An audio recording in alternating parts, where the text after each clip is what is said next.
Labdien! Mani sauc Marija Freimane. Es mācos Ilmāra Gaiša Klopneses vidusskolā 2. A klasē. Es jums pastāstīšu latviešu tautas pasaku, kā balodis mācījās ligzdu taisīt.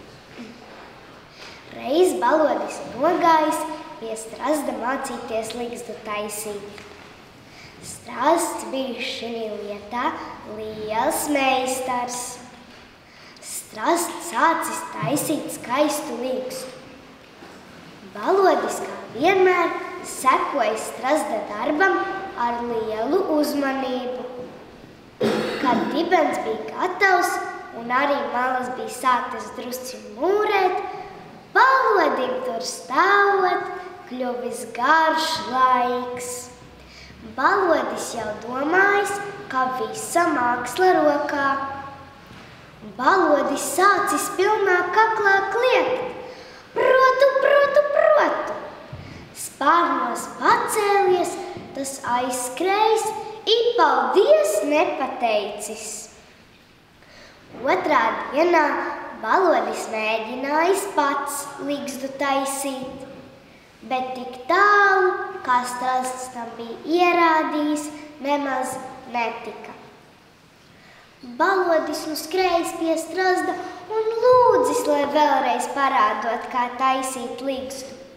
Bet šis tik atteica: tu jau reiz izmēdīji manu pamācību, tad lūko un kā tiec galā. Tā baloža ligzda ir vēl līdz šai pašai dienai tāda pusgatava. Bet tomēr balodis nereti vēl rūc: protu, protu! Atgadījums no dzīves. Stāsts no seniem laikiem, kad manam tētim bija vēl tikai 7 gadi. Viņa tēvs bija liels mednieks, un arī puika sapņoja par tādu kļūt. Kādu dienu tēvs aicina zēnu līdzi uz mežu. Ieraugot tēvam visi plecā, puika palēkdamies dodas līdzi.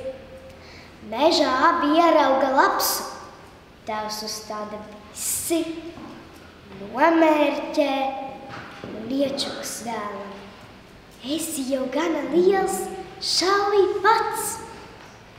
Puika nospiež gaili: trāpīts! Te lido pīle, ko tēvs aši pamanās nomedīt. Abi atrod medījumus un tēvs nosmej. Mednieka gods nes mājās savu medījumu. Tā puika stiepa un vilka lapsu, kamēr tēvs svilpodams pār plecu pīli. Un tagad anekdote. Dziedātāja jauno talantu konkursā izpilda dziesmu.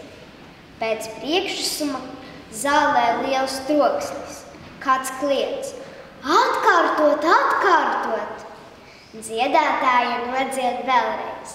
Atkal tas pats. Nodzied 3. reizi. Atkal liels troksnis.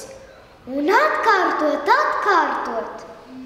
Dziedātāja: paldies par atsaucību, bet cik tad es ilgi varu dziedāt vienu un to pašu dziesmu no zāles, kamēr iemācīsies?